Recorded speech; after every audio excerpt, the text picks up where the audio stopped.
Hi friends and welcome to career cool the educational Gurukul. अभी comet के का जो है एग्ज़ाम आप लोग का हो गया है, that was on the 19th। तो आई थिंक सो 2-3 दिन में वो लोग रिजल्ट भी निकालेंगे कह रहे हैं। इन दिस वीडियो हम लोग ये देख लेते हैं कि अगर ऑलरेडी उन्होंने आज आंसर की अपलोड करी है और कई जगह अब अवेलेबल है, तो आप आंसर की से अपने मार्क्स का एक अप्रोक्सीमेशन ले सकते हैं।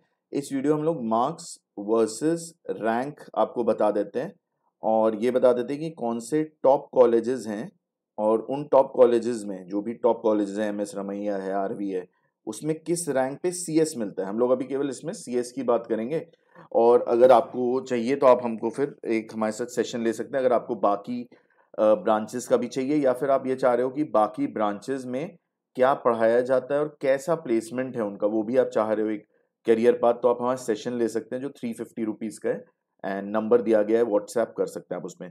तो हम टॉप कॉलेजेस में सीएस का अभी बता दे रहा हूँ, जहाँ पे हो पाएगा वहाँ पे हम लोग प्लेसमेंट एंड सैलरीज भी उसकी बता देंगे। तो हमारी सर्विसेज जो है, आप एप्टीट्यूड टेस्ट ले सकते हैं with personality test, interest test and social learning test. तो ये टेस्ट दे के हम लोग ये बता सकते हैं कि किस तरह के करियर आपको जाना चाहिए। प्लस अगर आपको मेंटोरशिप चाहिए कि आपकी हैंड होल्डिंग करें ड्यूरिंग बीटेक, आपको इंपॉर्टेंट सब्जेक्ट्स बताएं, कौन सा सब्जेक्ट्स किस इंडस्ट्री से रिलेटेड है, या फिर एमबीए में मेंटरिंग करें, कितने मार्क्स लाने हैं, जीडीपीआई का भी हम लोग अगर आपको हेल्प करें, तो हमारे मेंटरिंग से उसका एक प्रोग्राम का नाम है। आप two test and career selection भी ले सकते हैं, career sessions and university selection भी ले सकते हैं, parental consultation and study abroad. इस वीडियो में पहले हम लोग देखेंगे marks versus rank for comet के हम लोग देखेंगे कि कितने मार्क्स पे कितनी रैंक आ सकती है एंड आप मार्क्स आंसर की आ गई तो आप अपने आप भी देख सकते हैं फिर। ठीक है, तो अगर मार्क्स वर्सेस रैंक में बात करें तो टोटल 180 मार्क्स का एग्जाम है और 180 मार्क्स में से अगर आप 150 प्लस मार्क्स ले आते हो, 150 प्लस मार्क्स ले आते हो, जो कि लाना पॉसिबल है अगर 12th में आप सही से पढ़े हो, तो 1 to 350 रैंक आ जाएगा आपका। 1 to 350 रैंक आपका आ जाएगा। 120 प्लस लाते हैं अगर, तो आपका जो रैंक है वो 1700 से नीचे होगा। 1700 से नीचे होगा मतलब 350 और 1700 के बीच में ये आपका जो होगा रैंक होगा। फिर 10 मार्क अगर कम होते हैं तो आपका रैंक जो है फिर यहाँ से 3200 के बीच में रेंज कर जाएगा। फिर हाँ, 10 मार्क्स अगर कम होते हैं तो आपका जो यहाँ से फिर है 5500 तक चला जाएगा, जहाँ तक फिर भी एक ठीक ठाक बढ़िया कॉलेजेस मिल जाते हैं। Last time second round extended तक गया था, जो उनकी काउंसलिंग थी, that went up to second round extended. And second round extended आप एक तरह से कह सकते हो कि थर्ड राउंड ही हो गया, तो आप वहाँ पे पॉसिबिलिटी दे सकते हैं। बिकॉज अभी क्या है कि आपके हाथ में हो सकता है वीआईटी आ गया हो, एसआरएम आ गया हो और मणिपाल भी आ रहा है, तो जहाँ पे फिर आपको बेस्ट अपॉर्चुनिटी, आप वहीं पैसा लगाइए, क्योंकि आप हर जगह तो पैसा नहीं लगा सकते। 90 प्लस अगर आपका आता है तो आपकी रैंक फिर 10,000 से तक हो सकती है, दैट मीन्स 5500 से 10,000 के बीच में। 80 to 90 के बीच में अगर आप लाते हो तो आपकी 10 से 14,000 के, ये सब अप्रोक्सीमेट हैं, ये सब अप्रोक्सीमेट है। लाइक हमने 2-3 साल की रैंक देखी और फिर उसका एवरेज लेके एक हिसाब लगाया कि कितना हो सकता है। बट इस बार काफ़ी चीज़ों पे डिपेंड करेगा, बिकॉज इस बार जो चीज़ें हैं, वी डू नॉट नो कि कितने स्टूडेंट्स ने इस बार एग्ज़ाम दिया है, तो अभी वो डेटा आएगा तो पता चलेगा कि कैसा है। तो this is something which we have to see, because इस बार काफ़ी एग्जाम्स में चेंजेस आए हैं बिकॉज ऑफ कोविड। और लेस देन 80 तो आप 14,000 प्लस में चले जाओगे। तो अगर आपको अब आरवी की तरफ जाना है, अगर अब आपको आरवी की तरफ जाना है, तो आरवी में जो है अगर आपको सीएस लेना है तो आपको 450 रैंक लानी पड़ेगी। तो कहीं ना कहीं आपको फिर वही है कि 150 के ऊपर ही मार्क्स लाने हैं, मतलब 150 का थोड़ा सा वन वन आप 140 कर लीजिए तो 140 के करीब लाना है। और अगर आपको ईसी चाहिए तो 918 रैंक आपकी आपको आनी होगी। So this is from last years data, जो उनकी कट ऑफ्स है उसमें से है। ये सीएससी के लिए है और ये ईसी के लिए है, तो आप एक अंदाज़ा अपने लिए लगा सकते हैं।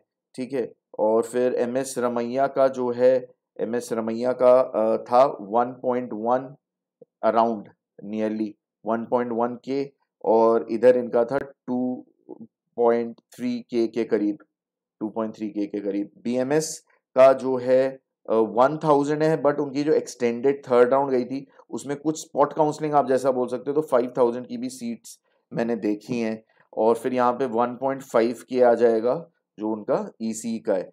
Bangalore institute of technology 2.8K nearly है ये, और यहाँ पे जो है 5.5 नियरली चला जाता है ये इसमें। दयानंद सागर जो है 4.3 क्या मतलब नियरली आप ले लीजिए 4000, 4.5 के करीब। तो 4.5 आप आ रहे हो, तो आप देख रहे हो कि मतलब 100 के ऊपर ही मार्क्स रह रहे हैं, तब आप मतलब एक ठीक ठाक का अनुमान लगा सकते हो कि चलो यहाँ पे कुछ मिलने की उम्मीद है। उससे नीचे मतलब मिल जाएगा, कोई ऐसा नहीं कि उसके नीचे के कॉलेजेस भी बहुत बुरे हैं, बट फिर आपको चूज करना पड़ेगा कि VIT में अगर वेल्लोर मिल रहा है या फिर कहीं कैटेगरी 1 मिल रहा है या मणिपाल में कुछ मिल रहा है, तो फिर मैं कौन सा लूँ आपको सोचना पड़ेगा। तो दयानंद सागर जो है ये नियरली 8.5 तक जाता है, और निटी मीनाक्षी जो है वो तकरीबन जो है 7900 के करीब रहता है इनका। एक बार मैं यहाँ पे साइड में एवरेज सैलरी भी लिख देता हूँ CS का। तो जो RV का सैलरी है वो 8 lakhs ओवरऑल है, 8 lakhs ओवरऑल है। तो आप मान सकते हो ये 10+ lakhs पर एनम के हिसाब से होगा, क्योंकि ये तो हमारे पास ऑलरेडी NIRF डेटा में है, और NIRF डेटा से आप मान के ही चलो कि थोड़ा ये तो सारे उनका है, सारे ब्रांचेस का है, तो फिर CS का जो है थोड़ा ज़्यादा ही रहेगा। तो 1 से 1.5 लाख आप बढ़ा के चलिए। MS रमैया का जो है MS रमैया का 5.2 वैसे है ओवरऑल, 5.2 lakhs पर एनम। तो आप मान के चल सकते हो कि भाई 7.5 lakhs पर एनम जो है CS का सैलरी आप ले सकते हो। ये भी NIRF डेटा से ही है, वहाँ पे आप चेक कर सकते हो। BMS जो है वो 7 lakhs है, तो काफ़ी अच्छी सैलरीज इनकी हैं, मैंने जैसे आपको बताया। तो ये भी आप फिर 9 to 10 lakhs एक्सपेक्ट कर सकते हो, और आप 1 लाख इसमें से कम कर लीजिए, मतलब आप EC के लिए तो इतना एक्सपेक्ट कर ही सकते हो फिर। और BIT ये सब NIRF रैंकिंग से है, वहाँ से ही लिया मैंने।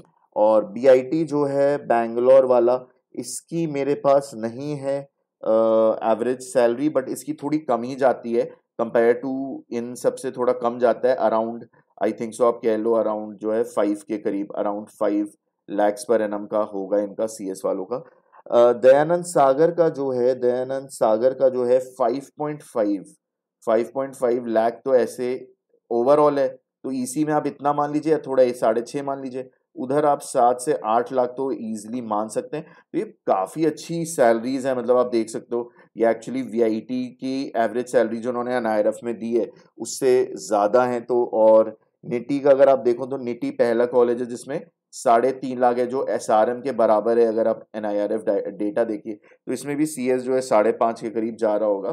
तो ये EC आप हो सकता है इसके बीच में 4 4.5 मानिए एवरेज। तो ये एक ओवरऑल हमारा पूरा वीडियो हो गया कि कॉमेट के में क्या हो सकता है। तो आप इसमें देखिए, अपने आप अनुमान लगाइए। एक मणिपाल का भी बनाना है मेरे को, मैं जल्दी ही बनाता हूँ मणिपाल के किस रैंक पे क्या मिलेगा, और उन्होंने जो नई एक ब्रांच डाली है डेटा साइंस की, उसकी बनाता हूँ। ठीक है, thank you very much, this is career कुल। डू लाइक आवर वीडियो, तो उससे हमें मोटिवेशन मिलता रहता है।